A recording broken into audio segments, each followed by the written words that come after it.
This week, we saw prosecutors attempting to paint the picture of a jealous girlfriend and a defense attorney trying to cast doubt. A lot has happened so far in the murder trial for Kaitlin Armstrong.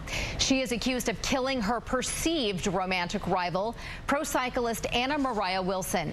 In May of 2022, Wilson was visiting when she was shot to death at her friend's home in East Austin. The two women knew each other through Armstrong's on-again, off-again boyfriend, Colin Strickland, who is also a pro cyclist. The last thing Mo did on this earth was scream in terror. Not one witness saw Kaitlin Armstrong allegedly commit this murder. Now, the jury has been shown much of the crime scene evidence, including DNA samples, blood spatters, and surveillance video. It was an Austin police detective's first homicide case, and the defense has been trying to poke holes in the handling of the case. Now, one of the most anticipated witnesses, Colin Strickland, testified for 2 days. He discussed his relationships with both Armstrong and Wilson, and he was one of the last people to see Wilson alive the day she was murdered. No cameras are allowed in the courtroom, but Fox 7 reporters Carissa Lehmkuhl and Meredith Aldis have been inside for every moment, and both of you have done a great job of, giving us the play-by-play, the rundown of what has been going on. Carissa, I want to start with you because we've seen Strickland outside of the courtroom, agitated, confrontational with the media at times, but what was his behavior inside of the courtroom?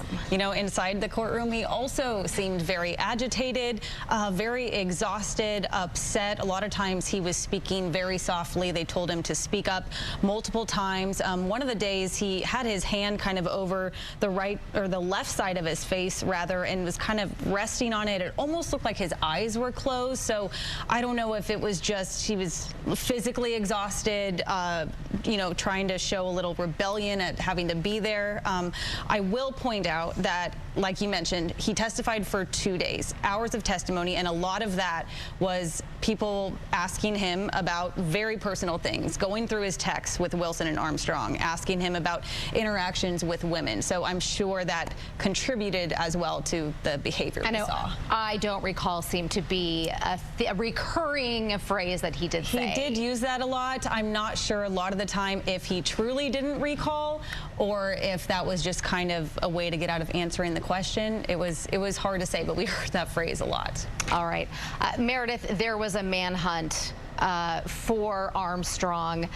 She was eventually tracked down to Costa Rica, where prosecutors say she was hiding out.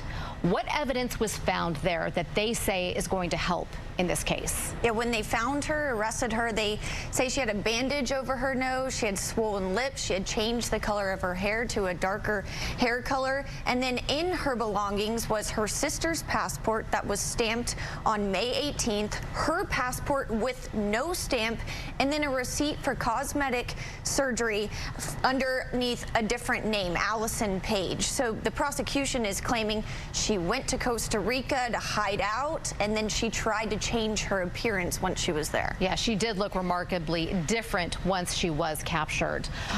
Carissa, Strickland was the one who had a past relationship with Wilson, not Armstrong. Detectives even looked into Wilson's ex-boyfriend. So why did police then rule out the men and zero in on Armstrong? Well, that was a question that the defense was asking. They asked that specifically of Detective Spittler. He was the lead investigator on the case.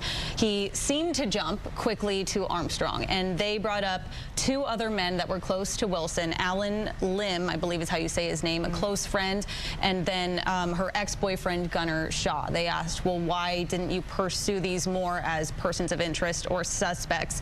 The detective admitted that he didn't call either of these men until July, which was after he had already issued that arrest warrant for Kaitlin Armstrong, called her a suspect in Wilson's murder. He did say both of the men, though, when he talked to them, they did have alibis. They are on the state's witness list, so we're thinking maybe we'll get to hear from them and hear their side in the coming weeks. All right. Meredith, video from before the trial shows Armstrong trying to escape, while she had been in custody for months and months. This happened just last month. Has this been brought up in the trial, and could it impact her defense? Yeah, it hasn't been brought up yet, but the judge at the very beginning of the trial said that it could be discussed, so we definitely expect to hear about it. I'm sure the prosecution will be thrilled to talk about the defense. We'll see what their defense is, but yeah, the attorneys I've spoken to are speculating this trial is more of a punishment case, and a win may be just beating the state's offer with a lighter sentence, but that attempted escape could be stacked onto this murder case. So if the jury does come back with a guilty verdict and the punishment case begins, attorneys I've talked to say there could be fireworks. And again, all of this is just from week 1 of Armstrong's murder trial, and testimony picks up again on Monday, correct? Monday morning, we'll be there. All right, we'll have it all for you on Monday. Thanks so much, ladies. Thank you.